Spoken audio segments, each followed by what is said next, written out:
ये देखिए क्या बदली बदली सी स्क्रीन है। ये पूरा स्नैपशॉट। नीचे आपके लिए भारतीय बाजारों की चाल। निफ्टी 2.5% उछाल के साथ कामकाज करता हुआ और चारों राज्य और एक यूनियन टेरिटरी जो है सबके समय के अपडेट्स आपकी स्क्रीन पर हैं। Vote counting day, verdict day का अपडेट आपकी स्क्रीन पे चलता हुआ। खैर, इस पे आऊंगा आगे। बोला है अभी डायरेक्टर साहब से मैंने, लक्ष्मण है दिल्ली पे बड़े पर्दे पे, तो लक्ष्मण को जोड़ेंगे और समझेंगे ताजा हालात अपडेट्स हैं क्या, पर वो शो में आगे। फिलहाल सबसे पहले शो का बेसिक प्रमाइस जो है आप लोग की क्वेरी सॉल्व करना, उस पर फोकस करेंगे। मदद करने के लिए हैदराबाद से मंत्री फिनमार्ट के अरुण कुमार मंत्री साहब आपको आपकी स्क्रीन पे नजर आएंगे। कहाँ है मंत्री साहब? नहीं गया, ये आ गए। मंत्री साहब गुड आफ्टरनून, बस आता हूँ आपके पास। ये मंत्री साहब के राज से नीचे उतरे, नीचले राज में भी गजब हो रखा है, तहलका मचा हुआ है एकदम। पर वो लक्ष्मण के समय, अभी जाऊंगा तो मैं भटक जाऊंगा, फिर समय निकल जाएगा, क्योंकि फिर लक्ष्मण आएंगे वही चीज़ रेपिटेटिव हो जाएगी। छोड़ देता हूँ सब पार्ट को। मंत्री साहब क्वेरी सॉल्व करने में मदद करेंगे। आपकी स्क्रीन पे वो दिखा रहे थे डायरेक्टर साहब टीजर, कैसे हमारी बैकएंड टीम तक सास बहू सेंसेक्स की रीच करना है आपको। व्हाट्सएप नंबर ये आ गया स्क्रीन पे 7045220000। प्लेट फ्लिप होगी ईमेल आईडी सास बहू और सेंसेक्स @nw18.com। और साथ में अगर ट्विटर पे एक्टिव हैं तो ये हैशटैग का इस्तेमाल करें अगर अपनी क्वेरीज वहां पे भेज रहे हैं तो। ऑन द शो दिखा देता हूं, यानी कि जो जो जुड़ रहे होंगे, वैसे ऑन द शो तो अगर नहीं भी जुड़े होंगे तो भी जो क्वेरीज आज आनी थी वो सब आपकी स्क्रीन पर आ जाएंगी। पर आई एम अज्यूमिंग सबके सबको डायरेक्टर साहब पैच कर लेंगे, तो ये सारे स्टॉक्स अगले आधे घंटे में हम लोग डिस्कस कर रहे होंगे। प्लेट फ्लिप हो जाएंगे तो और भी स्टॉक्स हैं। उसके बाद डायरेक्टर साहब लेकर आइएगा मार्केट स्क्रीन पे। नए हफ्ते की शुरुआत हुई है, एक लॉन्ग वीकेंड के बाद हम लौटे। एक तो इस लॉन्ग वीकेंड में क्या हुआ था, यूएस के मार्केट्स का परफॉर्मेंस खास तौर पे थर्सडे को बहुत अच्छा था और फ्राइडे को गेन्स इंटैक्ट रहे, तो हैंडओवर अच्छा था। ऊपर से इस वीकेंड के बीच में जो डेवलपमेंट्स हुए उससे कुछ नहीं तो कच्चा तेल एटलीस्ट कूल ऑफ हुआ। ब्रेंट के ताजा भाव आपकी स्क्रीन पर आएंगे। हम कहाँ एकदम तेजी के साथ छोड़ के गए थे, उसके बाद वो सुबह से 108 109 के आसपास है, 116 से कूल ऑफ होके 108 पे। तो हैंडओवर अच्छा था ग्लोब का हमारे लिए। ऊपर से आज सबसे इंपॉर्टेंट था, काउंटिंग डे था हमारा। आज नतीजे आने वो 2026 असेंबली इलेक्शंस के, और उसमें मेरे ख्याल से बाजार के लिहाज हैं सब इंपॉर्टेंट, सबकी चर्चा करूंगा अभी थोड़ी देर में। लेकिन शायद बाजार के लिहाज से, क्योंकि सेंटर में केंद्र में जिसकी सरकार है और उसके लिहाज से बड़ा इंपॉर्टेंट पश्चिम बंगाल है, तो वो समीकरण उस पर बाजार की खास तौर पे नजर है और उसमें तो एक डिसाइसिव मैंडेट की तरफ ऐसा लग रहा है बढ़ रहे हैं। तो भारतीय बाजारों ने रिस्पॉन्स तो अच्छा दिया था। शुरुआत हुई थी मिनिस्क्यूल सी 60-70 पॉइंट इन ग्रीन, पर उसके बाद स्क्रीन पे तेजी तूल पकड़ी। एक समय हम 300 पॉइंट के उछाल के साथ मजबूती के साथ ट्रेड कर रहे थे और वही 24,300 के आसपास आते आते मामला कुछ कूल ऑफ हुआ। 24,300 वही लेवल है जो पिछले हफ्ते भी हमने जाते हुए छुए थे, मेरे ख्याल से 335 तक के हाई छुए थे। उससे पिछले हफ्ते हमने फिर से 310 तक के लेवल्स छुए थे, तो 310 के आसपास ही कूल ऑफ होने का मामला था। रेजिस्टेंस थी, वहीं से थोड़ा बहुत कूल ऑफ होने शुरू हुए हैं। और हमारे देश में वर्डिक्ट आने थे असेंबली इलेक्शंस के, हमसे अच्छे तो एशियन पीयर रिएक्ट कर रहे हैं, जबकि उन्होंने तो एक दिन की छुट्टी भी नहीं बनाई थी फ्राइडे की। नहीं वो तो आपकी स्क्रीन पे कॉस्पी आएगा, मेरे ख्याल से हैंगसेंग आएगा, स्ट्रेट टाइम्स आएंगे, सब मजबूती के साथ, अच्छी मजबूती के साथ कामकाज हो रहा है। खैर, कुछ हैवी वेट्स हैं, रिलायंस, एचडीएफसी बैंक जैसे, जो खास तौर पे मदद कर रहे हैं इस समय भारतीय बाजारों की। वो कंट्रीब्यूशन प्लेट दिखा देगी आपको आपकी स्क्रीन पे। मंत्री साहब से क्विकली पहले तो चेक ले लूं निफ्टी पे। करना क्या जी, गोदरेज प्रॉपर्टीज के नंबर्स आ रहे हैं, उस पर आता हूं। मंत्री साहब पहले निफ्टी का वर्डिक्ट, आप लोग मंत्री फिनमार्ट पे निफ्टी 50 का अप्रोच क्या रख रहे हो? Ashish ji good afternoon. Ashish ji, overall लग रहा है कि मार्केट आज और कल का सेशन दोनों कंसोलिडेशन में ही रहना चाहिए। इसके दो कारण है। 24,000 के पुट में काफी अच्छी राइटिंग है। 1,87,000 कॉन्ट्रैक्ट अभी भी खड़े हैं, जिनमें से 1 लाख कॉन्ट्रैक्ट आज ही ऐड हुए हैं, तो 24,000 के नीचे मुझे जाता हुआ नजर नहीं आ रहा। और आशीष जी, डबल कॉन्ट्रैक्ट 24,200 24,300, लगभग 6 लाख कॉन्ट्रैक्ट आप ले लीजिए, 3-3 लाख एक एक स्ट्राइक पे है। तो 24,200 24,300 आशीष जी, इसके ऊपर भी मार्केट कल की एक्सपायरी में जाता हुआ नजर नहीं आ रहा है। तो 24,000 से 24,300 इसी के बीच में मार्केट रहना चाहिए। कोई बड़ा मूवमेंट एक्सपेक्टेशन नहीं है कि मार्केट में आपको देखने को मिले। आज इवेंट भी खत्म हो चुका है और market wait and watch situation में रहना चाहिए। तो निफ्टी में आशीष जी मुझे नहीं लग रहा कोई बड़ा मूवमेंट आएगा। 24,000 के नीचे एक्सपायरी नहीं होनी चाहिए और 24,250 के ऊपर भी एक्सपायरी नजर नहीं आ रही है। तो 150-200 पॉइंट के रेंज में शायद मार्केट रह सकता है। अगर आप ऑप्शंस के अगर आप स्टॉक्स देखते हैं तो स्टॉक्स में काफी अच्छा एक्शन है। तो अगर ट्रेडिंग के पर्सपेक्टिव से देखते हैं तो स्टॉक्स में रहना चाहिए। इंडेक्स को 1 से 2 दिन के लिए अवॉइड करके चल सकते। परफेक्ट है, बिल्कुल ठीक है। अब वेट एंड वॉच मोड में जाएगा बाजार, शायद वो दायरा 24,000 24,300 का, अनलेस ग्लोबली ऐसे कोई डेवलपमेंट हो जाए, शायद मोटा मोटी इसी दायरे में कंसोलिडेट करते हुए भारतीय बाजार आपको नजर आए। सवाल जवाब के लिए आज कुवैत जाना है, भोपाल जाना है, हैदराबाद जाना है और दिल्ली जाना है, पर दिल्ली की लाइन अब तक इस्टेब्लिश नहीं हुई तो दिल्ली नहीं होगा स्क्रीन पे। बाकी सब मेरे ख्याल से जुड़ चुके हैं। डायरेक्टर साहब दिखाइए क्या हो गया। सबसे पहले ये कौन सी लाइन गड़बड़ाई है, भोपाल की, सॉर्ट आउट करिएगा। पहले जा रहा हूं कुवैत, रुचिका दुबे मैम के पास। Ruchika ma'am hi, good afternoon हो रही होगी, गुड मॉर्निंग हो रहा होगा। कुवैत 2-3 घंटा पीछे होगा ना भारत से? यस सर, नमस्ते आप सभी को। मेरा 2.5 घंटे पीछे है सर। हाँ, तो गुड मॉर्निंग आपको। Thank you. कैसे पहुंच गए कुवैत? पहुंच गए कि फंस गए हो अभी वहां पे? नहीं सर, बहुत अच्छा है सब कुछ, यहाँ कोई प्रॉब्लम नहीं है, कोई फंसे हुए नहीं है। नहीं मतलब फंस गए मतलब घूमने उमने गए हो, फंस गए हो, इसीलिए पूछ रहा था। तो आप वहीं रहते हो? कितने साल से रह रहे हो कुवैत में और क्यों गए थे सर वहां पे? मिडिल ईस्ट में 20 साल हो गए। हस्बैंड कंस्ट्रक्शन में है, जॉब करते हैं। और कोई प्रॉब्लम नहीं वहां पे, कोई दिक्कत नहीं आ रही? नहीं सर, बिल्कुल कोई प्रॉब्लम नहीं है, सब कुछ परफेक्ट है। अगला ट्रिप इंडिया का कब है? सर जुलाई में। कच्चा तेल लेके आना आप वहां से जब आओगी तो। श्योर सर, उससे पहले ही पहुंच जाएगा। पहला सवाल कौन सा है मैम आज के लिए? हाँ सर, मेरा पहला सवाल है, जीआर इंफ्राटेक है मेरे पास। मैंने 1043 के कौन से? GR infra. जीआर इंफ्रा ले डायरेक्टर साहब स्क्रीन पे। ये थोड़ा आउट ऑफ सिलेबस है, मंत्री साहब आप जरा खोल के रखिएगा जीआर इंफ्रा का स्टॉक। मैम किस भाव पे लिया हुआ है? 1043 के रेट से सर। और ये लिया क्यों था?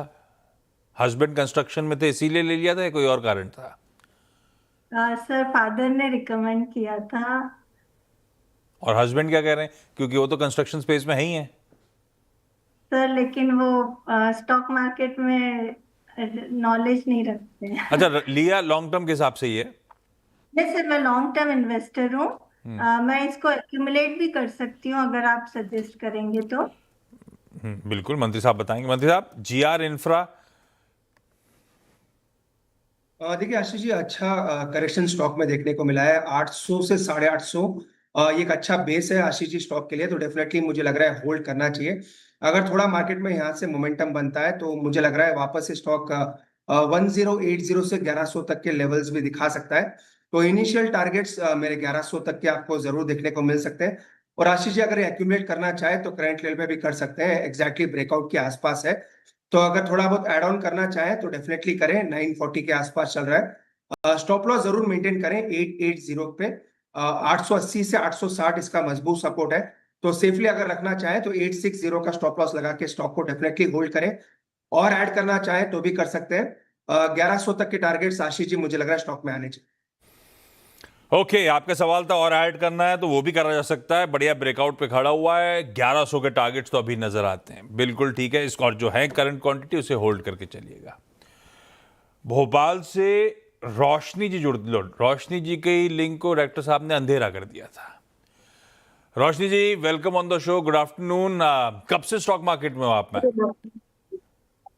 में सर मैं अभी बिगिनर ही हूँ, अभी मुझे 1 मंथ ही हुआ है। 1 मंथ हुआ है? और क्यों आए थे, मतलब पहले से इंटरेस्ट था या क्या लॉजिक था? एक्चुअली मेरे हस्बैंड बहुत टाइम से करते हैं तो उन्होंने मुझे सजेस्ट किया कि मुझे भी करना चाहिए, सीखना चाहिए। और 1 महीने से हस्बैंड बता रहे हैं कौन से स्टॉक लेने हैं कि आप खुद ही कुछ शुरू कर चुके हो? नहीं, अभी तो हस्बैंड और मेरे father and law he suggest करते हैं मुझे कि कौन सा स्टॉक लेना है। ओके, पहला कौन सा सवाल आज के लिए? पहला है कि जब मैंने 1 साल पहले स्टार्ट किया था तब IRB इंट्रा लिया था। हाँ, वो लिया था 32 की रेंज में 1,000। 32 पे लिए। ये आइडिया किसका था, हस्बैंड का था कि फादर इन लॉ का था? ये फादर इन लॉ का। अब वो क्या कह रहे हैं? वही हम आपसे जानना चाहते हैं कि ये ना मतलब इसको होल्ड करना चाहिए, क्या करना चाहिए। भाई मंत्री साहब, 10 रुपए का नुकसान हो गया है, करें क्या IRB इंफ्रा में? देखिए आशीष जी, फ्रेश मूवमेंट जो बनेगा, वैसे यूजुअली ये स्टॉक मेरे ट्रैकिंग में आता नहीं है, पर जितने भी टेक्निकल्स डेटा अवेलेबल है, 23 रुपए के ऊपर ही इसका ब्रेकआउट आपको नजर आ सकता है। नो डाउट स्टॉक गिरा नहीं है, रिसेंट फॉल में एक रेंज के आसपास जरूर खड़ा है। आशीष जी, नीचे में जो सपोर्ट है 19.5 का है, ऊपर में 23 रुपए का एक ब्रेकआउट लेवल है। चूंकि ऑलरेडी 10 रुपए नीचे है अपने बाइंग प्राइस से, एक स्टॉप लॉस 19.5 के आसपास लगाए। स्टॉप लॉस अभी भी काफी दूर है, पर स्टॉप लॉस 19.5 के आसपास जरूर लगा के रखें। 23 रुपए के ऊपर निकलेगा तो आशीष जी बड़ा ब्रेकआउट का कैंडिडेट हो सकता है वहां से 27-28 तक के भी लेवल्स आपको देखने को मिल सकते हैं। वैसे मेरी फ्रेश खरीदारी की सलाह नहीं है स्टॉक में, क्योंकि ये डेली ट्रैकिंग में आता नहीं है, पर 19.5 का स्टॉप लॉस मेंटेन करें। 23 रुपए के ऊपर निकलता है तो बड़ा मोमेंटम स्टॉक में आ सकता है। 23 रुपए ऐड वैड नहीं करना है, रडार पे आता भी नहीं है स्टॉक। 23 के ऊपर जाएगा तो शायद अच्छे बड़े मूव्स की तैयारी हो रही हो। आप तो 19.5 के स्टॉप के साथ लेके रोशनी जी बैठ जाओ इस काउंटर को। हैदराबाद से श्वेता पाठक जी जुड़ती हुई। Shweta ma'am, hi, good afternoon. Shweta ma'am, good afternoon. Good आप कब आफ्टरनून से, सर। हाय मैम, आप कब से स्टॉक मार्केट में हो श्वेता मैम? कितना टाइम हो गया आपको और कैसे स्टॉक चुनते हो आप? मैं सिर्फ 5 मंथ से हूँ सर। मेरे भाई ने मुझे थोड़ा सजेस्ट किया, थोड़ा सा गाइड किया, हाँ, फिर मैंने शुरू किया। मुझे थोड़ा इंटरेस्ट भी है ये सब में। बढ़िया। और स्टॉक तो मैं जनरली खुद चुनती हूँ, या मेरे पापा थोड़ा कुछ सजेस्ट करते हैं, कुछ बताते हैं, तो मैं उसको सुनती हूँ, उसके हिसाब से ही लेती हूँ। परफेक्ट है। श्वेता मैम, पहला सवाल कौन सा? जी, मेरा सवाल है जेके टायर का। मैंने 100 शेयर्स लिए हैं और 456 प्राइस था उसका, बाइंग प्राइस, और अभी तो ये लॉस में ही है। तो यही पूछना था कि इसमें क्या करना है, एवरेज कर लूं और या फिर कुछ और करना है। जब लिए थे तो लंबी अवधि के ही सोच के लिए थे ना श्वेता मैम? हाँ जी जी। हाँ ठीक है, थोड़ा सा रॉ मटेरियल प्रेशर्स वगैरह आ गए हैं, मंत्री साहब थोड़ा सा मूड खराब हुआ होगा, लेकिन क्या करना है जेके टायर में लंबी अवधि के लिहाज से? आशीष जी, वीकली चार्ट्स अभी भी पॉजिटिव है। कोई दिक्कत नहीं है, एक रेंज में जरूर स्टॉक अभी ट्रेड कर रहा है। ऊपर में 460, नीचे में 370, इसी के बीच में स्टॉक लगातार ट्रेड करता हुआ नजर आया, तो लंबी अवधि में कोई दिक्कत नहीं है। मुझे लग रहा है 450 के प्राइस वापस इजीली आपको नजर आ सकते हैं। थोड़ी दिक्कत यही है कि आपको थोड़ा टाइम लग सकता है। नीचे में 370 के आसपास एक स्टॉप लॉस जरूर मेंटेन करें। मुझे लग रहा है स्टॉक में जैसे ही मोमेंटम बनेगा तो जैसे 450 का लेवल इजीली स्टॉक में बन सकते हैं, तो होल्ड करने की सलाह है, और स्टॉप लॉस 370 जरूर लगा कर। अच्छा, क्विकली मंत्री साहब, जरा क्विक फायर हो, कहते हैं rapid fire type. Ruchika ma'am, अगला सवाल। सर मेरे पास में BPCL के शेयर्स हैं, 379 के प्राइस से बाय किए हैं 6 months बिफोर। हाँ, for long term investment can I accumulate और शुड आई बुक लॉसेस? मंत्री साहब क्या करें? BPCL। आशीष, डेफिनेटली बाय करना चाहिए, अच्छे लेवल्स के आसपास है। इनफैक्ट 280 300 इसका मजबूत सपोर्ट भी है। चूंकि एवरेजिंग का पूछ रहे हैं, मुझे लग रहा है डेफिनेटली एवरेज करना चाहिए। पेडिग्री भी अच्छी है, टेक्निकली भी सपोर्ट पे है, तो डेफिनेटली एवरेज करके चल सकते हैं। रोशनी मैम, अगला सवाल। खुद से चूज किया कोटक महिंद्रा, तो इसका क्या रेंज हो सकता है? कोटक महिंद्रा में क्या किया? कोटक महिंद्रा में चूज किया, मतलब कोटक महिंद्रा शेयर चूज किया है खुद से आज, तो इसका क्या रेंज हो सकता है? मंत्री 375 साहब, में लिया है। हाँ हाँ, तो नतीजे तो ठीक दिख रहे थे, स्टॉक 2% नीचे ले लिया है, क्या करना चाहिए? देखिए आशीष जी, मेरे ख्याल से शॉर्ट टर्म के लिए लिया है तो स्टॉप लॉस 360 के आसपास लगाएं। बड़ा स्टॉप लॉस जो है, या फिर वीकली सपोर्ट जो है 340 के आसपास है। दोनों ही स्ट्रक्चर पॉजिटिव है, तो वैसे कोई बड़ी दिक्कत वाली बात नहीं है, पर शॉर्ट टर्म के लिए लिया है तो 365 का स्टॉप लॉस जरूर maintain. Okay Shweta ma'am, quickly अगला सवाल। हाँ सर, मेरे पास टाटा गोल्ड ETF के 1000 शेयर्स हैं और ये अभी थोड़ा लॉस में ही है, तो मुझे क्या करना चाहिए? या तो एवरेज करूं या फिर वेट करूं? मंत्री साहब, ये ETF ट्रैक कर रहा है क्या? टाटा गोल्ड ETF, क्या करना चाहिए? बिल्कुल आशीष जी, ETFs में टाटा और सिल्वर ये और ETFs के जो निफ्टी ETFs है वो भी हम जरूर ट्रैक करते हैं। 70 रुपए का रिसेंट हाइस थे, 14 साढ़े 14 के आसपास चल रहे हैं। और आशीष जी, मेरा गोल्ड पे मोमेंट व्यू भी पॉजिटिव ही है। टेक्निकल्स के लेवल्स कोई नहीं दूंगा, पर चूंकि गोल्ड अंडरलाइंग है और मेरा व्यू गोल्ड पे पॉजिटिव है, तो डेफिनेटली इनको होल्ड करना चाहिए। और इनफैक्ट अगर करेक्शन आता है तो और ऐड करके भी चल सकते हैं। Perfect. Ruchika ji, Roshni ji, Shweta ma'am, thank you so much जुड़कर इस प्लेटफॉर्म पे अपनी क्वेरीज रेज करने के लिए। अगली बार आओगे आप जुलाई में, मंत्री साहब एक खेप तो आ जाएगी कच्चे तेल की अपने को जुलाई में, तो इंडिया को ज़्यादा प्रॉब्लम नहीं आएगी। मंत्री साहब आपका भी धन्यवाद जुड़ने के लिए, क्योंकि इंतज़ार कर रहे हैं नोएडा स्टूडियो से टच स्क्रीन के साथ लक्ष्मण रॉय। ये देखिए, ब्रेक के उस पार सारे ताज़ा हालात चारों राज्यों और यूनियन टेरिटरी के लिए आपके लेकर आएंगे।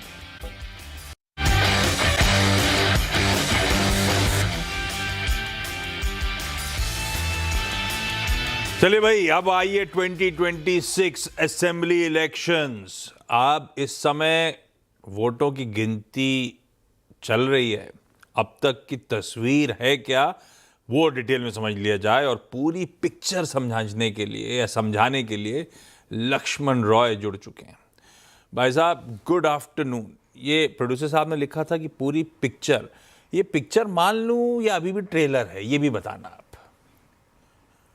जी गुड आफ्टरनून। दरअसल ये पिक्चर ही है, अब ट्रेलर कुछ रहा नहीं, क्योंकि अब 12:30 के आसपास पहुंच चुके हैं। जो भी ट्रेलर आप देख रहे हैं वही पूरी पिक्चर के तौर पर निकल कर सामने आएगी। लेकिन समस्या यहाँ पर ये आ गई कि मैंने तैयार किया था किसी और क्वेश्चन पेपर को, बीच में एक नया क्वेश्चन पेपर आ गया, वह है तमिलनाडु का। मैंने तैयार किया था पश्चिम बंगाल का, लेकिन बीच में आ गया तमिलनाडु। वैसे 5 राज्यों में विधानसभा चुनाव हुए थे, लेकिन जैसा कि टीचर्स ने समझाया था, जो पहले तैयारी किए थे उसी को करो, तो पहले उसी को सॉल्व करता हूँ। वो है पश्चिम बंगाल का। आपको तो पश्चिम बंगाल में लग रहा था कि कांटे की टक्कर है, बीजेपी बढ़त बनाएगी, लेकिन इतनी ज्यादा बढ़त बनाएगी इस बात का अंदाजा बहुत कम लोगों ने लगाया था। हालांकि कई सारे सर्वे में, एग्जिट पोल में चीजें आई थी, और आप देख रहे हैं कि 186 सीटें यहां पर बीजेपी को आती हुई दिख रही हैं, जो पिछली बार से 109 सीटें ज्यादा है। 293 कुल सीटें हैं, ये रुझान में 291 सीटों का बता रहा हूं। 147 सीट पे बहुमत हो जाता है, तो बहुमत से काफी आगे बीजेपी निकल चुकी है। टीएमसी 3 डिजिट में आने की कोशिश, जद्दोजहद टीएमसी की लगातार बनी हुई है। तो अब एक बात साफ है कि पश्चिम बंगाल में जो भारतीय जनता पार्टी का सपना था कि मुझे आना है, वो सपना साकार होता हुआ दिख रहा है। लेकिन सबसे ज्यादा लोग कहें कि एसआईआर का असर यहाँ पे बहुत ज्यादा हुआ है, तो मैंने देखने की कोशिश की कि आखिर एसआईआर का असर जो है वो कहां पर हुआ। तो एसआईआर का आप असर देखेंगे तो वो आपको साफ तौर से दिखेगा कि वो असर जो है वो दिखेगा आपको जिन जिन क्षेत्रों में 5% से ज्यादा वोट एसआईआर के जरिए कटे हैं, उसमें बीजेपी 12 सीटों पर बढ़त बनाई है और टीएमसी 13 सीटों पर वहां पे नुकसान में है। तो ये पश्चिम बंगाल का आंकड़ा है, और ये इसलिए महत्वपूर्ण है क्योंकि सीमावर्ती राज्य है, और इसलिए महत्वपूर्ण है क्योंकि समय था जब निवेशक, इंडस्ट्री बहुत बड़े पैमाने पर इन राज्यों में जाना चाहती थी। आपको याद होगा टाटा का सिंगूर प्लांट गया था, हंगामा होकर वापस ले आया था। तो अब बीजेपी वहां पर आएगी, तो ये पश्चिम बंगाल का परसेप्शन बदलना एक सबसे बड़ी चुनौती यहां पर होगी। और घुसपैठिया एक मुद्दा तो है ही, और सीमावर्ती राज्यों की सुरक्षा एक मुद्दा है, इसलिए ये पश्चिम बंगाल काफी महत्वपूर्ण है। दूसरा जो मैंने कहा कि बीच में अचानक से क्वेश्चन पेपर आ गया, वो है तमिलनाडु का। तमिलनाडु अपने आप में बहुत ही कह सकते हैं कि आश्चर्यजनक या अपेक्षा से का ही ज्यादा रिजल्ट तमिलनाडु का निकल कर आया है, और टीवी के अचानक से काफी बड़ी संख्या में उभर कर सामने आई। 107 सीटें, बिल्कुल जीरो, कोई पहली बार पार्टी बनी, पहले बार नेता आया और 107 सीटें टीवी के लेकर आ गया है। तो अपने आप में ये बहुत बड़ा परिवर्तन है। जो तमिलनाडु का परिवर्तन है वो बहुत कुछ कहता है कि अभी भी भारतीय पॉलिटिक्स में एक विकल्प की जगह है, अगर आप सही से विकल्प को पेश करते हैं। दूसरी चीज कि जेनजी सत्ता परिवर्तन करा सकते हैं, और कराने के लिए हिंसा की जरूरत नहीं है, बैलेट के जरिए करा सकते हैं। इसका सीधा सा उदाहरण आपको टीवी के यहाँ पे दिख रहा है। लेकिन बहुमत से टीवी के थोड़ा सा पीछे रहेगी, तो बहुत हद तक संभावना है कि टीवी के यहाँ पे एडीएमके के साथ शायद गठजोड़ बनाता हुआ यहाँ पर दिखे। तो तमिलनाडु अपने आप में बहुत बड़ा सरप्राइज है। लेकिन एक चीज और, तमिलनाडु में इंडस्ट्री पहले से भी है, आईटी हब पहले से भी है, लेकिन अब तक जो पॉलिटिक्स वहां पर हुआ करती थी, उस पॉलिटिक्स के तहत खासतौर से क्या होता था कि विरासत वाली पॉलिटिक्स ज्यादा चला करती थी। इंडस्ट्री, आईटी, इस पे लोग कम बातें करते थे। तो अब जो जेनजी की अपेक्षाएं हैं वो पूरा होता हुआ शायद टीवी करे तमिलनाडु में इंडस्ट्रियल इन्वेस्टमेंट, आईटी चीजें और नए मुकाम पे पहुंचे, इस बात की उम्मीद करनी चाहिए। एक दूसरा जो स्टेट आपको दिखेगा वो है आपको असम। असम में जितना अपेक्षा थी, अपेक्षा के मुताबिक सीट बीजेपी 100 सीटें आ चुकी हैं, 27 सीटें पहले से बढ़त की हुई है। कांग्रेस को 7 सीटों का नुकसान हुआ, 23 सीटों पर कांग्रेस है। एक स्टेट और बता दूं चलते चलते, केरलम में यहाँ पे पलट गया है सारा कुछ। यूडीएफ जो कांग्रेस वाली है वो 98 सीटें पर है, सरकार बना लेगी, कोई दिक्कत नहीं है। एलडीएफ 49 सीटों का नुकसान है। बीजेपी ने खाता खोला है, 2 सीटें यहाँ पर मिली है। तो ये चीजें कुल मिलाकर 4 राज्यों का एक नतीजा मोटा मोटी निकल कर सामने आ रहा है। सब कुछ अपेक्षा के अनुरूप है। तमिलनाडु थोड़ा सा चौंकाने वाला रिजल्ट। बेहद इंटरेस्टिंग, बहुत बढ़िया निचोड़ लक्ष्मण जी। अरे आपकी टच स्क्रीन कमाल की है यार, एकदम मक्खन जैसे चल रही थी। खैर, थैंक यू जुड़ने के लिए। ब्रेक ले रहा हूं, अगली मुलाकात होगी 1:30 बजे। आज केपरी ग्लोबल के एमडी और प्रमोटर जो हैं वो होंगे न्यूयॉर्क कंपनी में। नमस्कार।